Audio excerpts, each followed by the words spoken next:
Days after former US President Donald Trump was indicted by a grand jury in the state of Georgia for efforts to overturn the 2020 election, his fourth indictment, officials in Georgia are now investigating online threats made against members of that very grand jury.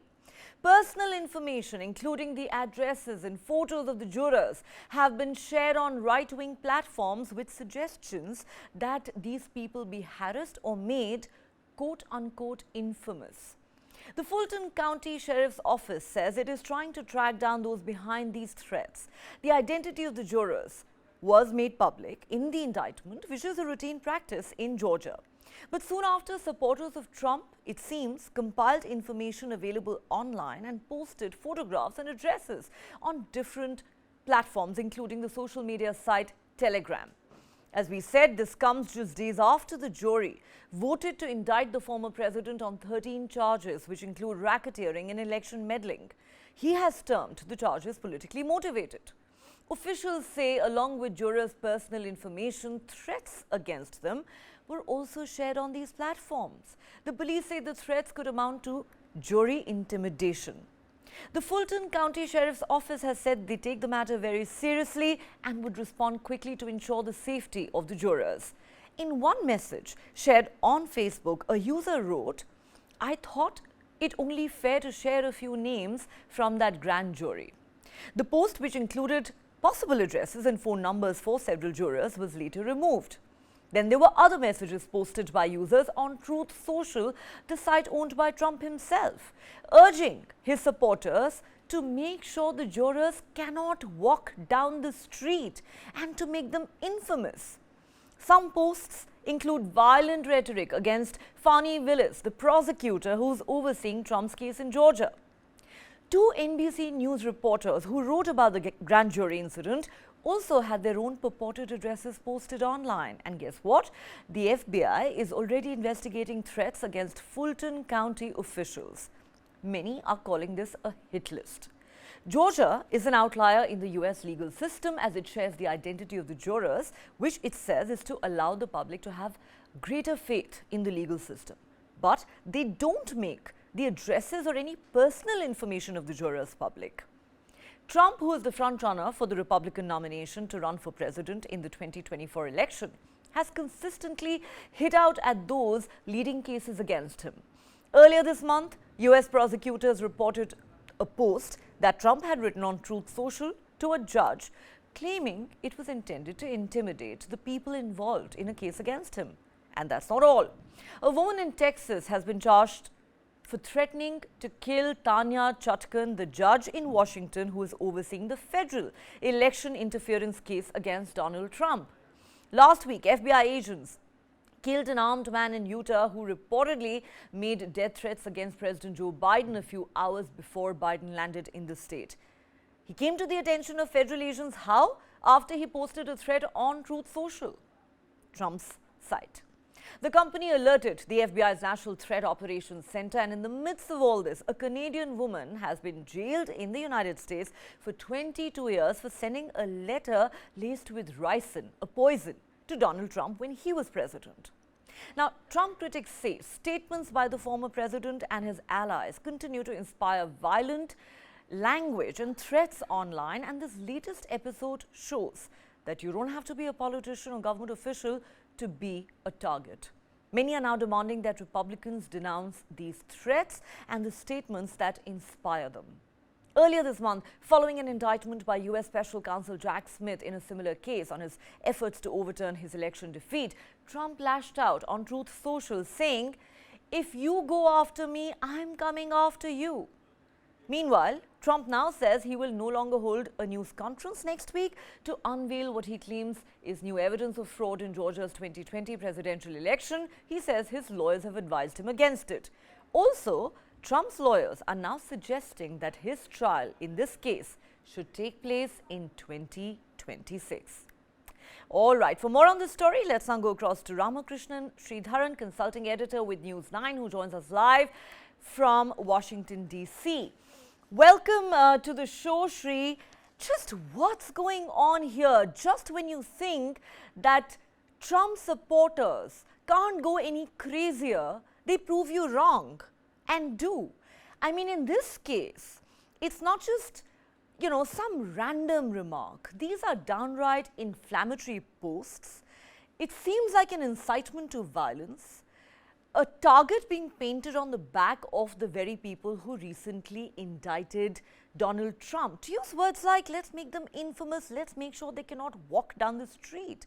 Now, yes, this is being investigated already, but really, what does this tell us about where American politics is headed, how things are likely to pan out in the months ahead as these trials get underway? And let's not forget, next year you have the US presidential election. True, Neha. What is happening right now in the US, and especially with regard to Mr. Trump, is truly unprecedented, because there is no other American president who has been indicted in this fashion. And it's not just one indictment.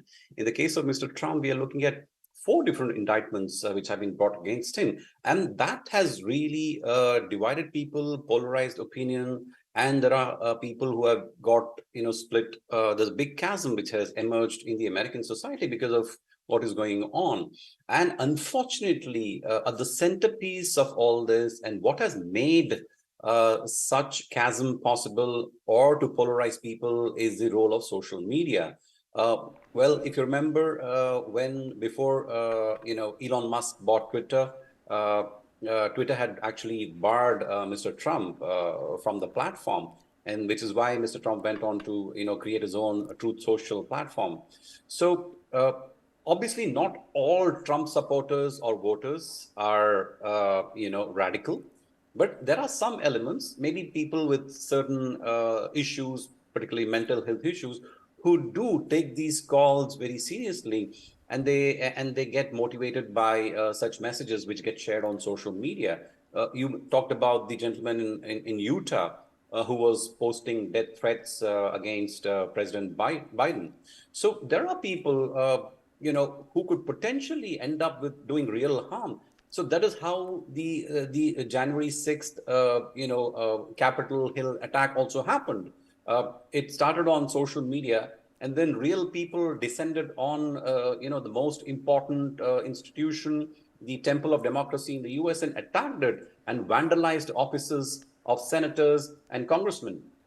So this is a real threat, Neha. It cannot be taken lightly. So, what Georgia is doing and the judicial system there is doing is absolutely correct. They have to investigate this and nip this in the bud before this starts interfering with the trials going forward, Neha. Well, it is definitely very serious and alarming, and as you rightly pointed out, in recent years, Trump supporters have assaulted the very seat of American democracy.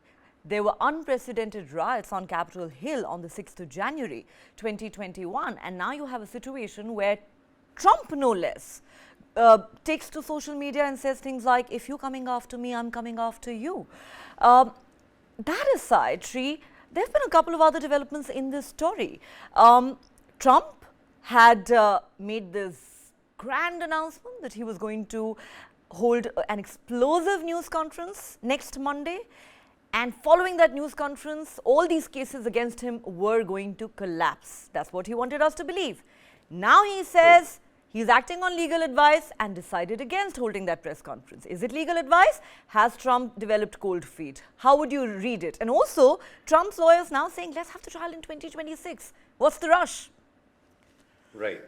So, Neha, if you remember when we were chatting about this story, we had actually said that take this with a pinch of salt, because even when Mr. Trump had come out with this whole statement saying that there's an investigation that has happened and there is evidence to prove that election was rigged and he will be exonerated. I mean, these were all just remarks. There was actually no information available on who has conducted the investigation, what is the finding of the investigation, and who is going to exonerate him. Because as far as things work here, it is the judiciary, the judicial system, which has to exonerate Mr. Trump, and not some private, investigator or some other agency, which is probably, sympathetic to Mr. Trump. That's not how the legal system of the democracy here works. So this was always a bit of a stretch when Mr. Trump made it. And I'm happy that his legal advisors have been able to prevail upon him. to not to talk about this or not to, come up with something which could further jeopardize his own case? Because, as you know, he has also railed against not just the potential jury which will be hearing his indictments, but also against judges, which is unprecedented, Neha. I mean, this is not acceptable anywhere, and especially in a country like the US, where there's a certain decorum, a process which is expected, and the judiciary works very fairly impartially, whether you're a former president or you're a common man, Neha. Absolutely. Well, Shri, with Trump, almost everything's unprecedented, isn't it? And for all the wrong reasons.